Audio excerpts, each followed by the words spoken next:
किसान भाइयों नमस्कार। कृषि दर्शन के आज के अंक में आपका बहुत बहुत स्वागत है। जैसा कि हम सभी जानते हैं कि हमारा जो कार्यक्रम है वो हमेशा इसी में लगा रहता है कि कैसे हम अच्छी अच्छी जो वैज्ञानिक हमारी तकनीकों का इस्तेमाल कर रहे हैं उससे हम अपनी आय को बढ़ा सकें और लागत कम कर सकें, क्योंकि हमारी भारत में आधी से अधिक आबादी कृषि के ऊपर ही निर्भर है और अब तो इसे व्यवसाय के रूप में भी देखा जाने लगा है। भारत सरकार का भी लक्ष्य है कि नीतिगत तरीके से हमें किसानों की आय को दोगुना करना है एक तय समय सीमा में। तो कैसे हम किसानों की आय को दोगुना कर सकते हैं, आज हम इसी विषय पर चर्चा करने वाले हैं। हमारा विषय है किसानों की आय दोगुनी करने की उन्नत तकनीक। और चर्चा पे विषय पे बात करने के लिए हमारे साथ उपस्थित हैं डॉक्टर भूषण लाल प्रजापति, वैज्ञानिक हैं कृषि विज्ञान केंद्र आरोन गुना से। स्वागत है सर आपका बहुत बहुत। जी नमस्कार किसान भाइयों। तो जैसा कि हमारा आज का जो विषय है, विषय से आप समझ ही गए होंगे कि कम लागत में हमें किसानों की आय को दोगुनी करना है, लेकिन उन्नत तकनीक का उपयोग करके। तो इस विषय का सर अभिप्राय क्या है, आप इसके बारे में थोड़ा सा बताइए।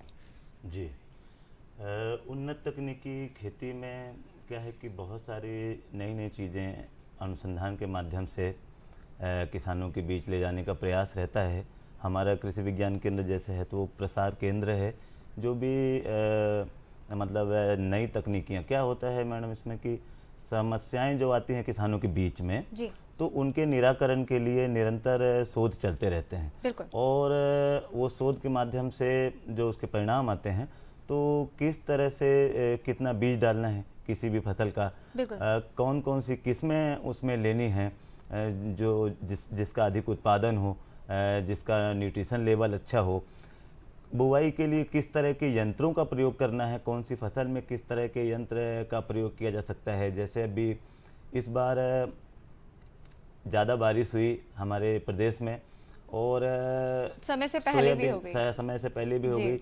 और सोयाबीन का जो एरिया है इधर सीहोर से लेकर और गुना, राजगढ़, इंदौर, इन जगहों पे जिन किसानों ने बोनी के उन्नत तरीके अपनाए थे, मतलब उन्नत तरीके का मतलब है रिज फरो सिस्टम, मेड़ कूड़ पद्धति से या ब्रॉड बेड फरो सिस्टम, चौड़ी सैया और नाली पद्धति से। तो इसमें क्या हुआ मैडम कि ज़्यादा बरसात होने के बाद भी उस पे पौधे के पास पानी जमा नहीं हुआ और उसकी वजह से फसल सोयाबीन की फसल बच पाई। और जहाँ पे प्लेन में बुआई किए थे, फ्लैट में समतल में बुआई किए हुए थे किसान, वहाँ पेड़ के संपर्क में लगातार पानी का स्टेगनेशन रहने से फसलें कई सारी जगहों की नष्ट भी हो गई।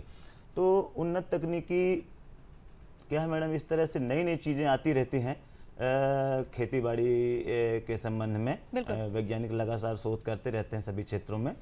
तो अच्छी किस्मों का प्रयोग करना, उनको बुवाई का टाइम का ध्यान रखना, बुवाई कैसे की जानी है और बीजोपचार का ध्यान रखना, और इन सब बातों के बीच में ही एक महत्वपूर्ण बात यह है कि अपने जो विविधीकरण है खेती में उसको भी मेंटेन रखना। हमारा देश क्या है कि विविधताओं से भरा हुआ है। यहाँ कई सारे क्लाइमेटिक जोन हैं, कई सारे जाति धर्म के लोग हैं, कई सारी भाषाएं हैं। तो खेतीबाड़ी में भी जो हमारी संस्कृति है वो विविधीकरण से भरी हुई है। तो हमें उन विविधताओं का भी ध्यान रखना होगा कि खेती के साथ जो उसके और मतलब दूसरे घटक हैं जो हमारे वातावरणीय घटक हैं, तो उनमें कोई गिरावट ना आए, उनकी क्वालिटी में कोई खराबी ना आए। फसलों को बदल बदल के बोएं, जिसको फसल चक्र कहते हैं, जिससे मृदा की उत्पादकता बनी रहे और मिट्टी अपना उत्पादन देने में हमेशा सक्षम रहे। टिकाऊ खेती इसका नाम दे सकते हैं, टिकाऊ खेती के रूप में इसको जानते हैं। तो ये बहुत सारे ऐसे अनुसंधान से जो चीज़ें आती हैं तो उसको हम तकनीकी के रूप में जानते हैं। और किसान भाई भी ये तकनीकी शब्द से भले परिचित ना हो, लेकिन आजकल जो नए बच्चे आ रहे हैं, नई जनरेशन आ रही है, पढ़ी लिखी जनरेशन, उनके सामने रोजगार की जो समस्या है उससे निजात पाने के लिए वो अपने खेत पे ही काम करके और अच्छी इनकम कमाने के लिए काम करते हैं वहाँ पे। और कई सारे एग्जाम्पल भी हैं इनके। तो वो क्या है कि वो पहले मतलब किसी भी फसल के बारे में वो जानकारी लेते हैं, इकट्ठा करते हैं, बिल्कुल। कौन सा बीज लगाना है। जो जैसे चने वगैरह में है तो समस्या आती है उकठा की, विल्टिंग की समस्या आती है, सूख जाता है पौधा, तो इसके लिए बहुत सारी उकठा निरोधी किस्में हैं। और इसी तरह से सभी फसलों में जो है तो बहुत सारी जानकारियाँ अनुसंधान के माध्यम से सामने आती हैं, तो उन्हीं को अपन तकनीकी के रूप में जानते हैं।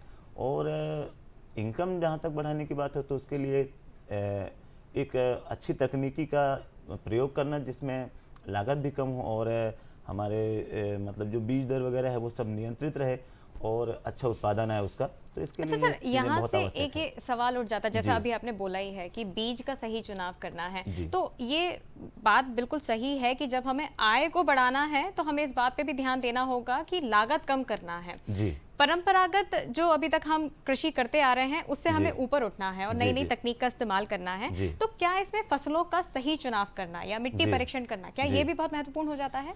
जी मैम, आपने बहुत अच्छा सवाल किया है। ये चूँकि अभी भारत सरकार की योजना भी चल रही है इसके लिए कि मिट्टी का स्वास्थ्य सही तरीके से बना रहे।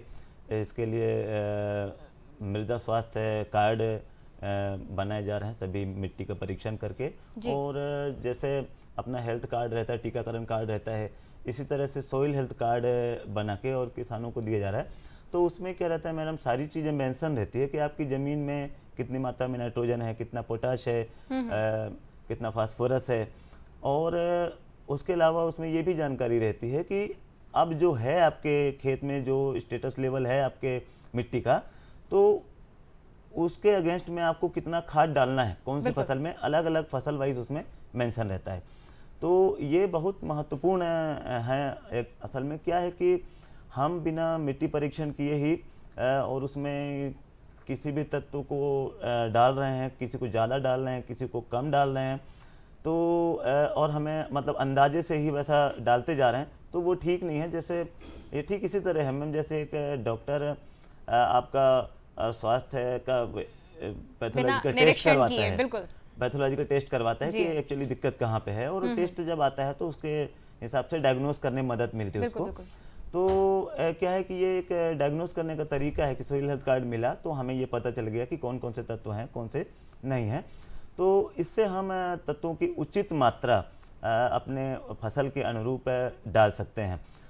जहाँ तक फसलों के चुनाव की बात है तो क्या है मैम कि एक फसल के चुनाव में क्या होता है कि मिट्टी और पानी की उपलब्धता, ये दो चीज़ें बहुत महत्वपूर्ण हैं। तो ज़्यादातर जैसे खेती बाड़ी चल रही जो अपने भारत देश में, जी। और किसान क्या है कि जिन फसलों में आप देखे होंगे कि जैसे छत्तीसगढ़ में है धान बहुत होता है, अपने मध्य प्रदेश में सोयाबीन होता है, कुछ जी। क्षेत्र में गुना के क्षेत्र में धनिया बहुत अच्छी क्वालिटी का होता है। जी।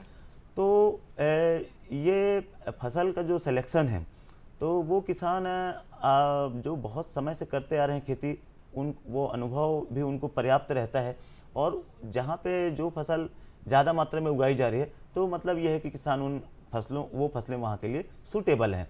और अब उन फसलों में भी अच्छी किस्मों का चुनाव जिसमें रोग बीमारियां ना हो, इस तरह मतलब जो रोग के प्रति प्रतिरोधी हो, अच्छी उपज देने वाला हो, मार्केट में जिसका अच्छा कीमत मिले, तो इस तरह की वैरायटी का चुनाव करना भी आवश्यक है।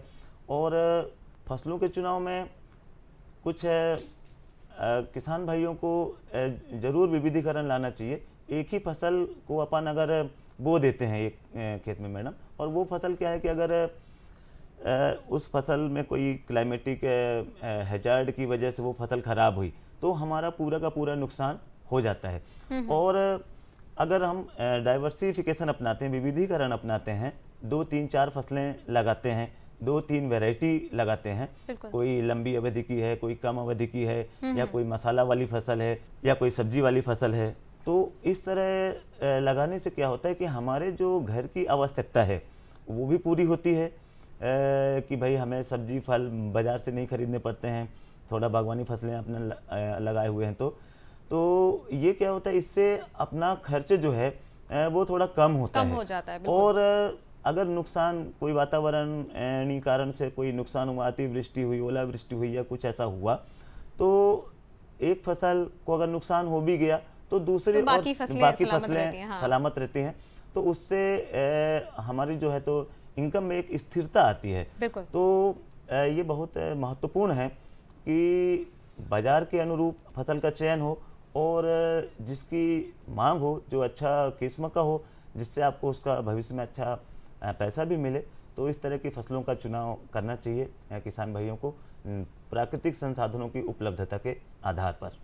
अभी यहाँ पे एक बहुत ही महत्वपूर्ण बात की गई है कि फसलों का सही चुनाव करना है, लेकिन जैसा भी अभी सर ने बताया कि वातावरण में जब दिक्कत आती है तो आप कई सारे कीटनाशी का भी उपयोग करते हैं। अब उनका क्या क्या दुरुपयोग होता है हमारे वातावरण में, मिट्टी पे, इन सब के बारे में हम जानेंगे। साथ ही हम पशुपालन के बारे में भी जानेंगे कि कैसे हम आय बढ़ा सकते हैं। लेकिन एक छोटे से ब्रेक के बाद, तब तक आप बने रहिए हमारे साथ।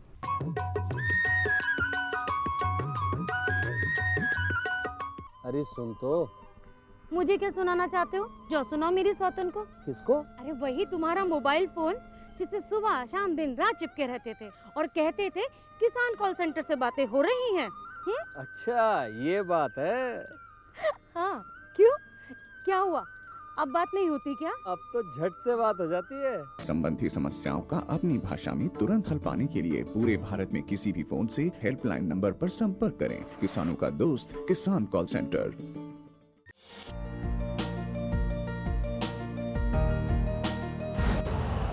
यूरिया का स्वदेशी उत्पादन 70 लाख टन बढ़ाने के लिए 6 उर्वरक संयंत्रों का उद्धार किया जा रहा है। FCIL के गोरखपुर, सिंदरी, तलचर और रामागुंडम संयंत्र, HFCL की बरौनी इकाई और BVFCL की नामरू फोर्थ। सोने पर सुहागा ये है कि देश में अब बनेगा सिर्फ नीम लेपित यूरिया, क्योंकि इससे होगा किसानों का फायदा ही फायदा। अनाज का उत्पादन 10% तक बढ़ेगा। बढ़ेगी 10 से 15% नाइट्रोजन क्षमता।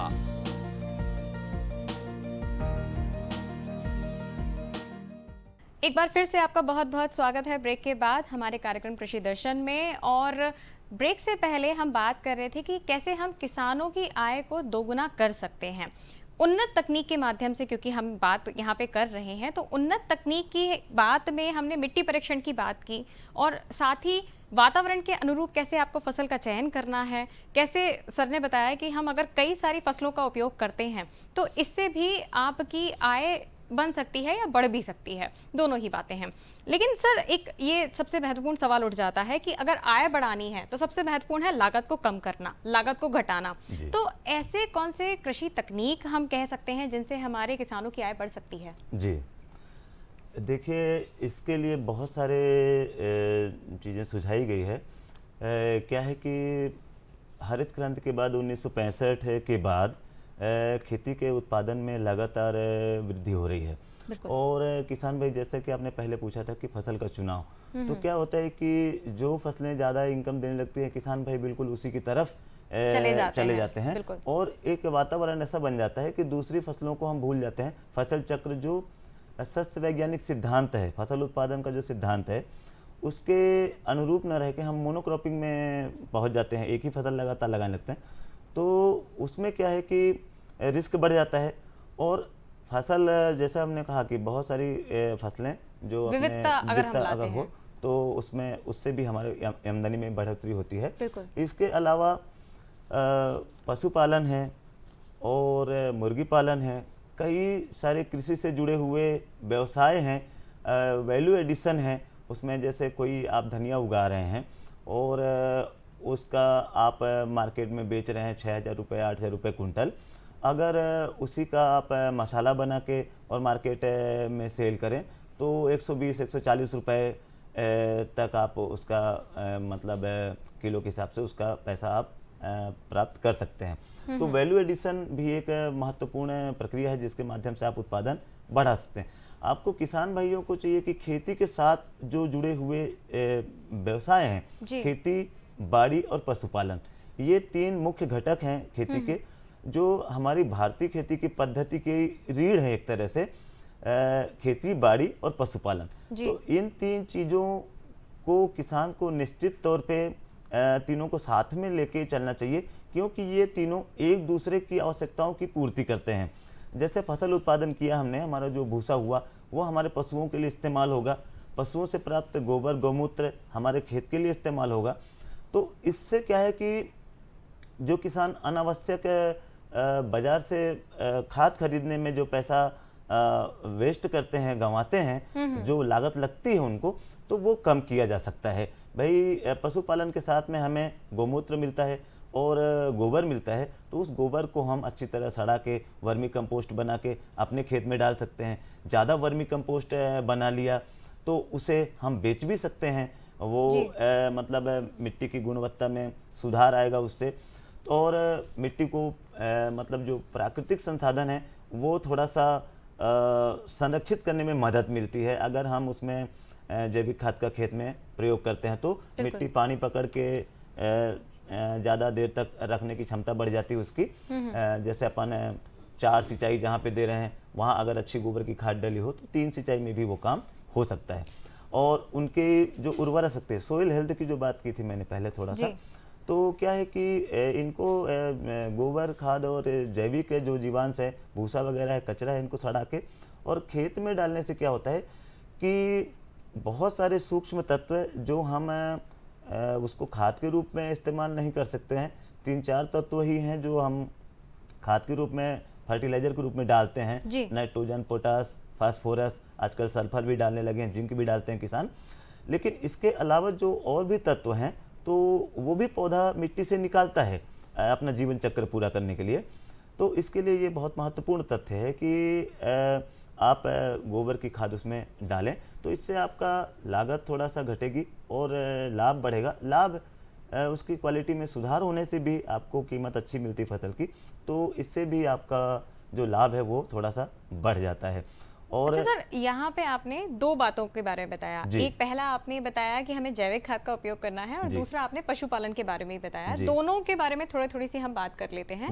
लेकिन इसके पहले सर मैं एक बात जानना चाहती हूँ, जैसे अब की बार जब धान की फसल हुई उसमें बहुत ज्यादा कीट आया और ऐसे में क्या होता है कि कई सारे किसान भाई ज्यादा से ज्यादा कीटनाशक का उपयोग करते हैं, जिससे वही बात आ जाती है कि मिट्टी भी खराब होती है, वातावरण में भी दुष्प्रभाव पड़ता है। तो जैसे जैविक खाद के बारे में आपने बताया है, क्या हम इसका उपयोग करके भी लागत कम कर सकते हैं?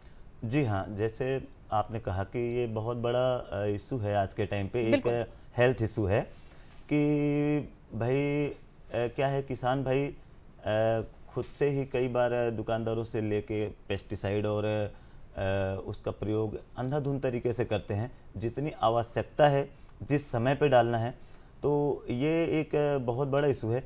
इसमें क्या है कि किसान भाइयों को ऐसा चाहिए कि एक उचित कीटनाशक या उचित हर्बिसाइड का इस्तेमाल करें, सही समय से करें, पानी की मात्रा पूरी रखें और जिससे कि मतलब वो जो दुष्प्रभाव है उसको कम किया जा सके।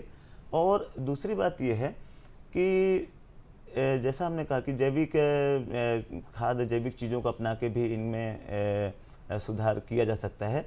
तो क्या है कि जो सड़ा गला मटेरियल है अपने आसपास, असल में हम लोग तो चूंकि अब कृषि विज्ञान केंद्र से रिलेटेड हैं, हम लोगों को गांव में विजिट होती है, तो हम लोग ये देखते हैं कि जो बहुत इम्पोर्टेंट मटेरियल है किसान भाइयों का, जो गोबर और कचरा है, वो सड़कों के किनारे फेंकते हैं। उससे गांव में बरसात में गंदगी भी फैलती है और कई सारी बीमारियां पनपती हैं।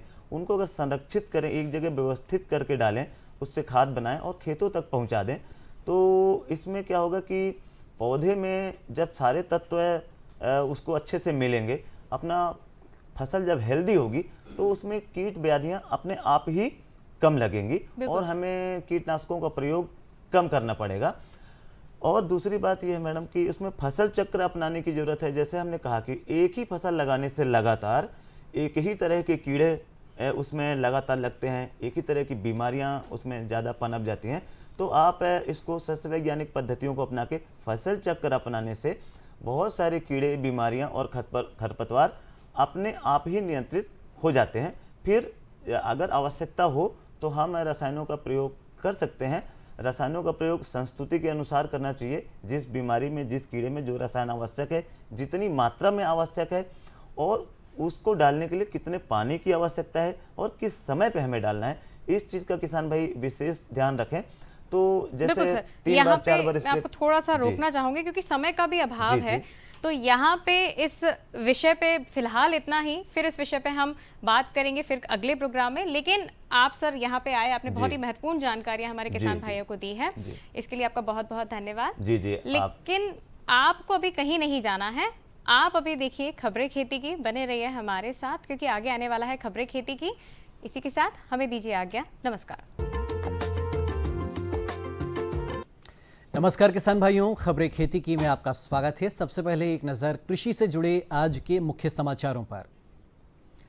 दिए सर्वे कराने के निर्देश, किसानों को मिलेगी सस्ती बिजली, हमारे खेत में अब सरसों लहराएगा, जल संरक्षण वरदान साबित हो रहा, और धान खरीदी एमएसपी पर 1100 करोड़ मिले। और चलिए अब देखते हैं समाचार विस्तार से। किसान कल्याण तथा कृषि विकास मंत्री कमल पटेल ने किसानों से कहा है कि उन्हें चिंतित होने की आवश्यकता नहीं है। प्रदेश में किसान हितैषी सरकार है। किसानों का संकट हमारा संकट है। किसानों को कोई परेशानी नहीं होने देंगे। बेमौसम बारिश से फसलों को हुई क्षति के सर्वे के निर्देश दे दिए गए हैं। कृषि मंत्री श्री पटेल ने कहा है कि सभी कलेक्टर्स को निर्देशित किया गया है कि तत्काल क्षति का सर्वे कराना शुरू कर दिया जाए। उन्होंने कहा कि क्षतिग्रस्त फसलों का मुआवजा बीमा कंपनियों से दिलाया जाना सुनिश्चित कराया जाएगा।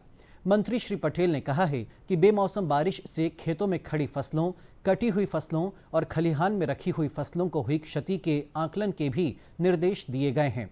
मंत्री श्री पटेल ने कहा कि किसानों को परेशान होने की जरूरत नहीं है। सरकार किसानों की चिंता कर रही है, उन्हें हर संभव सहायता उपलब्ध कराई जाएगी। किसानों को मिलेगी सस्ती बिजली। मुख्यमंत्री श्री शिवराज सिंह चौहान ने कहा कि अलग अलग श्रेणी के किसानों और घरेलू उपभोक्ताओं के लिए सस्ती बिजली देने के लिए सरकार ने अपने खजाने से राशि देने का निर्णय लिया है। सरकार की तरफ से 20,000 करोड़ रुपए से अधिक की सब्सिडी दी जाएगी। किसानों को सस्ती बिजली इसलिए मिलती है क्योंकि सरकार खजाने से राशि देती है। अंतर्राष्ट्रीय स्तर पर कोयले की दरें बढ़ने के कारण उत्पन्न समस्याओं के बावजूद बिजली की आपूर्ति बाधित नहीं होने दी जाएगी। बिजली कंपनी को सहायता की आवश्यकता थी। आज दुनिया भर में बिजली संकट है। बहुत से विकसित देश भी इससे जूझ रहे हैं। प्रधानमंत्री जी भी समस्या से अवगत हैं। वे मध्य प्रदेश को कष्ट नहीं होने देंगे। उनके स्तर से भी आवश्यक सहयोग मिल रहा है।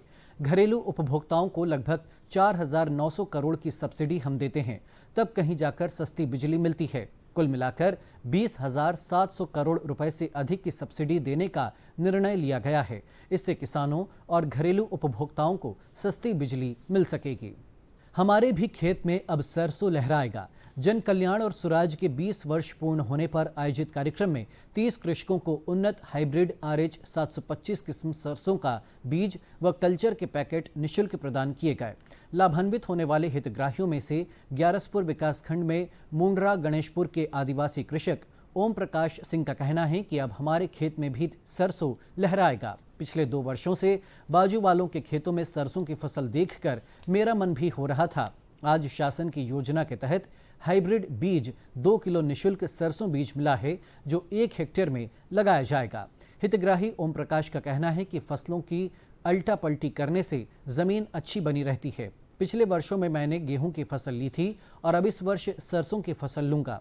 वर्तमान में सोयाबीन की फसल लहरा रही है। शासन की योजना से खेत पर ही कुआं खुद जाने से असिंचित भूमि सिंचित हो गई है। इस काम में सौर ऊर्जा वालों ने छतरी लगा दी है, जिससे जब चाहो तब सिंचाई के लिए पानी निकलने लगता है। जल संरक्षण वरदान साबित हो रहा है। सीहोर जिले में जल संरक्षण के छोटे छोटे स्टॉप डैम एवं विकास के कार्य जल संरक्षण की दिशा में सार्थक सिद्ध हो रहे हैं। इससे न केवल भूमिगत जल के स्तर में सुधार होगा, बल्कि आसपास के लोग भी सीधे तौर पर लाभान्वित होते हैं। जल संरक्षण के लिए किए जाने वाले निर्माण एवं विकास कार्यों से स्थानीय लोगों को रोजगार भी मिला है। सीहोर जनपद की ग्राम पंचायत डोंडी में जल संसाधन विभाग द्वारा 32 लाख रुपए की लागत से बनाए स्टॉप डैम से आसपास के भूमिगत जल स्तर में वृद्धि के साथ ही लगभग 70 एकड़ भूमि सिंचाई भी होगी। इस स्टॉप डैम से किसानों को लाभ मिलेगा। इसके अलावा मवेशियों के लिए भी पानी की उपलब्धता रहेगी। धान खरीदी एमएसपी पर 1100 करोड़ मिले। खरीफ विपणन सत्र 2021-22 में 17 अक्टूबर 2021 तक 56.62 MLT से अधिक धान खरीदा गया। चंडीगढ़, हरियाणा, हिमाचल प्रदेश, जम्मू कश्मीर, पंजाब, उत्तर प्रदेश तथा उत्तराखंड जैसे राज्यों और केंद्र शासित प्रदेशों में धान की खरीदी हुई है। न्यूनतम समर्थन मूल्य पर खरीफ विपणन सत्र 2021-22 हाल ही में शुरू हुआ था और इससे 3,71,919 किसानों को 11,099.25 करोड़ रुपए के एमएसपी मूल्य के साथ लाभ प्राप्त हुआ है। तो किसान भाइयों, खबरें खेती की में आज बस इतना ही। मुझे दीजिए अनुमति। नमस्कार।